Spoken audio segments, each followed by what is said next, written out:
Law of One, Chapter 6 और question number 6.1। इसके अंदर डॉन पूछता है, 5 चैप्टर का लास्ट जो सवाल था वो बेसिकली कार्ला थोड़ी डिस्कम्फर्टेबल थी, अनकंफर्टेबल थी। तो रा ने कहा कि मोमबत्ती घुमा दो, ये वो। तो ज्यादा कुछ था नहीं उसमें। और जब 6 चैप्टर शुरू होता है अगले दिन, तो डॉन कहता है कल जो हम बातें कर रहे थे, मुझे उस बारे में पूछना है कि वो अगर आप आगे हमें समझा सके, क्योंकि रा ने बीच में सेशन को रोक दिया था। तो रा कहता है हाँ बिल्कुल। तो वो कहता है पहले हमने तुम्हें मन के बारे में बताया, फिर हमने तुम्हें शरीर के बारे में बताया कि मन को संतुलित करना है, अपने अंदर सकारात्मक और नकारात्मक ध्रुवता को संतुलन में लाना है, ध्यान लगाना है, अपने आप को समझना है। और फिर अपने आप को समझने के बाद सामने वाले को समझना है कि वो भी आप ही का एक हिस्सा है। और उसके बाद आप अपने शरीर को समझेंगे।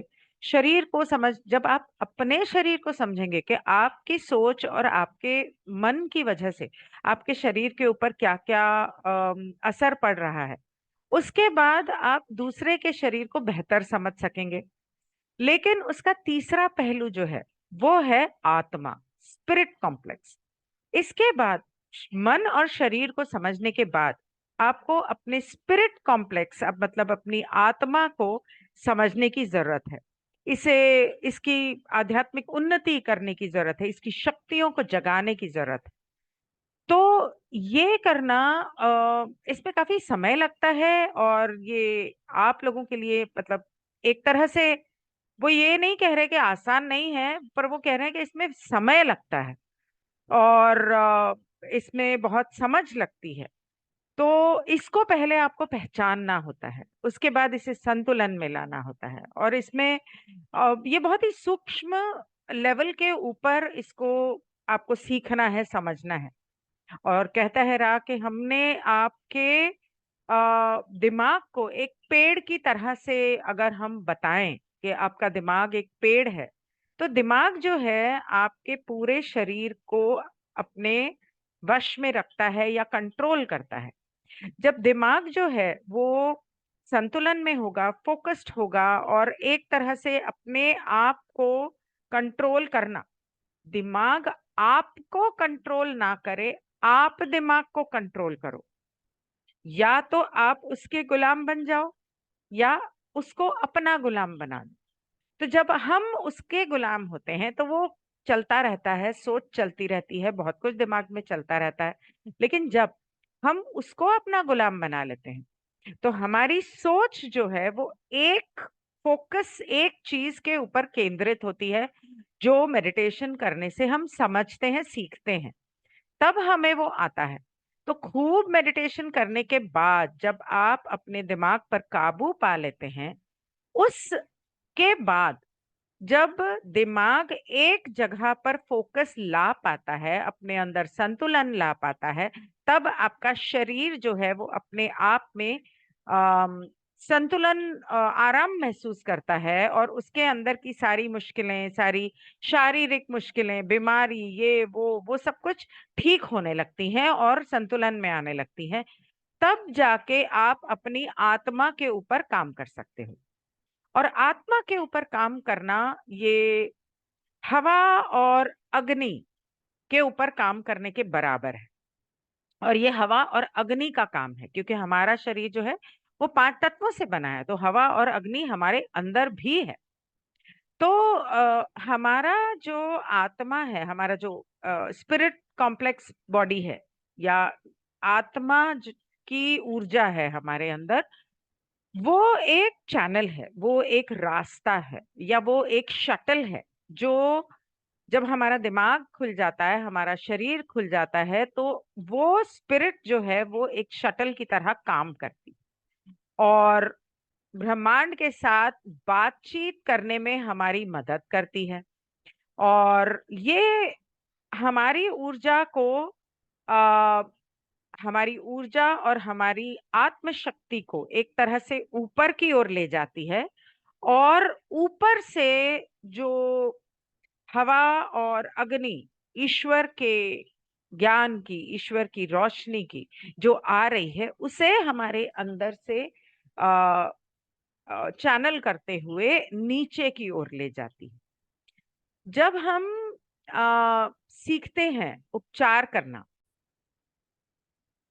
जब हमारे ये तीनों शरीर, मन, शरीर और आत्मा संतुलन में आते हैं, तो हमारे अंदर एक तरह से एक रास्ता जो बन जाता है, आ, उसकी वजह से जो हमें संदेश मिलते हैं ब्रह्मांड से, ईश्वर से, या उसकी शक्ति जो मिलती है जिसकी वजह से हम उपचार दे पाते हैं, हम हीलिंग कर पाते हैं, या हम सामने वाले के मन और शरीर को समझ पाते हैं, वो जिसे बहुत सारे लोग कहते हैं अरे ये तो जादूगर है, या इसके अंदर शक्ति है, इसके अंदर सिद्धि है। तो वो शक्तियां तब आती हैं जब ये तीनों शरीर संतुलन में आते हैं। कभी कभी कुछ लोगों के इस शरीर के अंदर, इस चीज के अंदर छेद हो जाते हैं, या एक रास्ता बन जाता है आपकी आत्मा की ऊर्जा में, जो गलत पदार्थ लेने से, ड्रग्स लेने से पैदा होता है, मतलब कि एलएसडी वगैरह लेने से पैदा होता है। तो ये उस समय पर कुछ पल के लिए आपको एहसास दिला सकता है कि हाँ, मेरे अंदर ताकत आ गई, या मेरे अंदर एक रास्ता खुल गया। लेकिन एक्चुअली आप अगर किसी को चैनल कर रहे हो या करना चाह रहे हो सकता है कि वो ऊर्जा चैनल बनना ना चाहती हो, वो ऊर्जा आपको वो शक्ति देना ना चाहती हो, आपको सही संदेश देना ना चाहती हो। और ऐसे में क्या होगा कि दैवीय शक्ति के बजाय असुरी ऊर्जा को आप चैनल करने लग जाओगे। तो इसलिए ये चीजें करना, बहुत लोग करते हैं, ये चीजें करना बहुत ही गलत है। और इसके अंदर आप अपने कंट्रोल में नहीं रहोगे, और इन ऊर्जाओं के साथ खिलवाड़ करना खतरनाक हो सकता है। कई बार कुछ लोग ये शक्तियां लेकर पैदा होते हैं। हर एक्चुअली हर इंसान इस शक्ति के साथ पैदा होता है, लेकिन वक्त के साथ ये भौतिक मायाजाल और भौतिक जिंदगी की धारणाओं की वजह से उसके ऊपर एक धूल जम जाती है, मैल जम जाती है, धारणाओं की परत जमने लगती है, जिसकी वजह से वो अग्नि या वो हीरा कोयले की खान में दब के रह जाता है। तो उस हीरे को बाहर निकालने के लिए, उस शक्ति को दोबारा जागृत करने के लिए आपको ये परतें हटानी होती हैं। और ये परतें हटेंगी तो वो अग्नि और हवा, और वो परतें कैसे हटेंगी? वो परतें हटेंगी मेडिटेशन से। और जो इंसान मेडिटेशन करके धीरे धीरे एक एक करके अपने चक्रों को संतुलित करता है, अपने तीनों शरीरों को संतुलित करता है, उसके लिए ये बहुत ही आम चीज हो जाती है। जो लोग बोलेंगे अरे इसमें तो सिद्धि आ गई, पर उसके लिए ये बहुत आम चीज हो जाती है, और उसके लिए कोई मुश्किल नहीं होता कि ब्रह्मांड से, ईश्वर की या दैवीय शक्तियों की के संदेश को सुनना, समझना, विजन्स या सुनाई देना या महसूस होना, या सपने में आना, या कुछ भी करते वक्त उनको उस तरह से पैरानॉर्मल चीजें दिखना, जैसे किसी को भूत प्रेत दिखता है।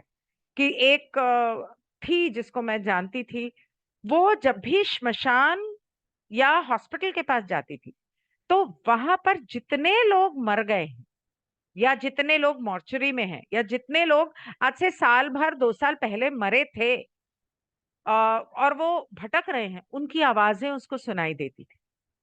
तो ये उसने ध्यान लगा लगा के अपने अंदर शक्तियां जगाई हैं।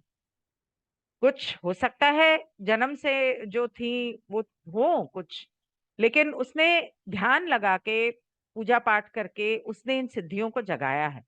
तो ये चीजें कई बार कुछ लोगों को गिफ्ट में भी, और उनके लिए आम चीज होती है। जैसे हर रोज नहीं होता मेरे साथ, लेकिन कभी कभी कोई दिन ऐसा होता है, कोई पल ऐसा होता है कि मुझे कुछ नजर आता है। वो अच्छा भी हो सकता है, वो बुरा भी हो सकता है। तो वो नजर आता है, या मुझे सुनाई देती, सुनाई तो मुझे खैर सुनाई देता है और महसूस होता है। महसूस का मतलब कि एहसास होता है उसका। जरूरी नहीं कि टच फील होता है, टच भी होता है कभी कभी, पर कई बार एहसास होता है। तो ये चीजें जो हैं, ये आप ध्यान लगा के इन शक्तियों को आप जागृत कर सकते हैं।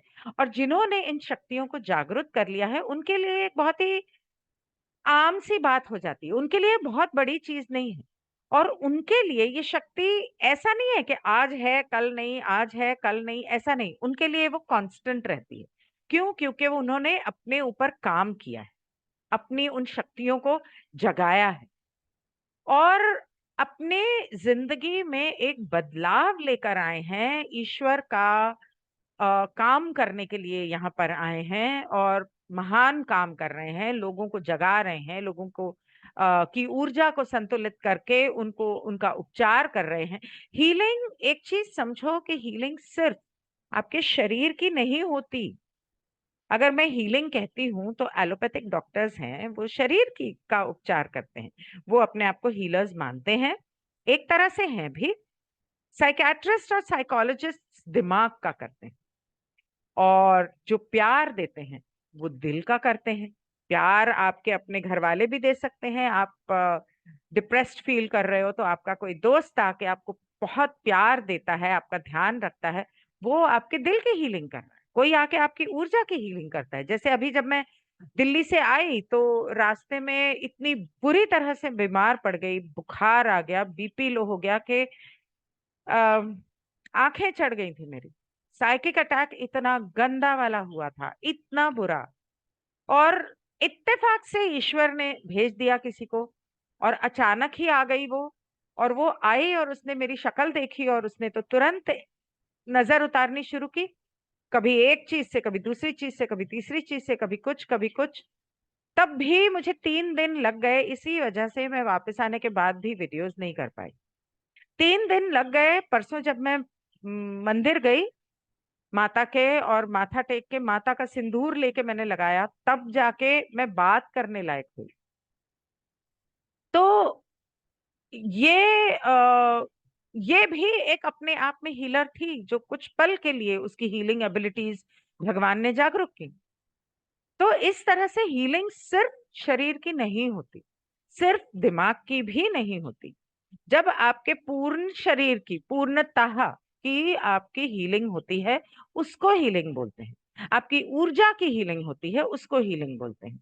और जब आप अपने चक्रों को बैलेंस करते हैं, जब आप अपने चक्रों को साफ करते हैं, उसके अंदर से ब्लॉकेजेस को निकालते हैं, एक एक एक एक करके, तब, अब चक्रा तो रोज ब्लॉक हो सकते हैं, रोज खुल सकते हैं। तो आप जब उसको, आपका मन और आत्मा जब संतुलन में आ जाएगा, तब आपके चक्रास जो है वो ब्लॉक नहीं हो। लेकिन उसको संतुलन में लाने के लिए आपको मेडिटेशन कंटिन्यू रखनी पड़ेगी, और अपने नकारात्मक और सकारात्मक को संतुलन में लाना पड़ेगा। मतलब, जैसे मैं पहले भी 5th चैप्टर के क्वेश्चन में समझा चुकी हूँ, एक बार और बताती हूँ क्योंकि ये बहुत जरूरी है। और इंसान भूल भी सकता है, मतलब भूल जाते हैं। तो इसके बाद रा कहता है कि बस अभी के लिए तुम्हारे लिए इतना जानना बहुत है। इसके बाद जब वक्त आएगा तो हम तुम्हें समझाएंगे। तो वो जो संतुलन में लाने की बात थी, तो रा ने क्या कहा था? रा ने ये बोला था कि अगर आपको, फॉर एग्जाम्पल, एक एग्जाम्पल दे रही, कोई इंसान आपसे नफरत कर रहा है, तो आप जानते हैं कि वो आपको बुरा भला बोल रहा है, नफरत कर रहा है। एक पल के लिए आपको गुस्सा भी आता है, आपको बुरा भी लगता है। एक पल के लिए आंखें बंद करके अगर आप उसी इंसान को अपने मन में सोचो कि ये इंसान मुझसे बहुत प्यार करता है, तो आपके अंदर, अगर ये मुझसे इतना प्यार करता जितना नफरत कर रहा है, तो कैसा होता। और एक इंसान आपसे बहुत प्यार करता है, तो अगर आप सोचो कि ये मुझसे बहुत प्यार करता है, अगर ये मुझसे नफरत करता तो कैसा होता, मतलब मेरे अंदर मुझे कैसा महसूस होता। इस इंसान को कैसा महसूस होता वो तो बात की बात है, मेरे अंदर मुझे कैसा महसूस होता। उसी तरह से मुझे इस इंसान पर बहुत गुस्सा आ रहा है, लेकिन क्यों आ रहा है, किस वजह से आ रहा है? मेरे अंदर अगर प्यार है उसके लिए, तो गुस्सा आ रहा है, इसका मतलब मेरे अंदर कहीं ना कहीं वो गुस्सा है, तभी तो बाहर निकल रहा है। या उस इंसान ने मेरे साथ जो गलत किया वो कहीं ना कहीं मेरे अंदर भी होगा। तो उसको समझने की कोशिश करनी है, खुद को समझने की कोशिश करनी है कि मुझे इस इंसान पे बहुत प्यार आ रहा है। अगर मुझे इस इंसान पे प्यार नहीं होता, नफरत भी ना होता, कुछ भी फीलिंग नहीं होती, तो क्या मैं वो सब करती, या मैं उस इंसान को उस नजरिए से देखती? नहीं। अगर नफरत करती तो कैसे देखती? अगर कोई फीलिंग नहीं होती तो कैसे देखती? जब ये सारे पहलुओं को आप समझ लोगे तो धीरे धीरे संतुलन आने लगे। उसी तरह जब उस इंसान के हर पहलू को आप समझने लगोगे तो संतुलन आने लगेगा। ये संतुलन आपके मन का है। जब मन में ये संतुलन पैदा कर लोगे तो धीरे धीरे ये आपको, इसको आपको अपनी आदत बनानी है, जैसे पा ने बनाई है और जैसे पा हर बार कहते हैं। तो हैट्स ऑफ टू हिम, मतलब उन्होंने कैसे किया वही जाने। तो इस संतुलन को जब आप अपने मन में ले आते हैं तो धीरे धीरे आपके शारीरिक तौर पे आपका संतुलन बनने लगता है। शरीर, बीमारियां, ताकत वगैरह वगैरह, आपके चक्र बैलेंस होने लगते हैं। तब जाके आप अपने आत्मा को संतुलन में लाने और उसको शटल बनाने के लिए तैयार होते हैं।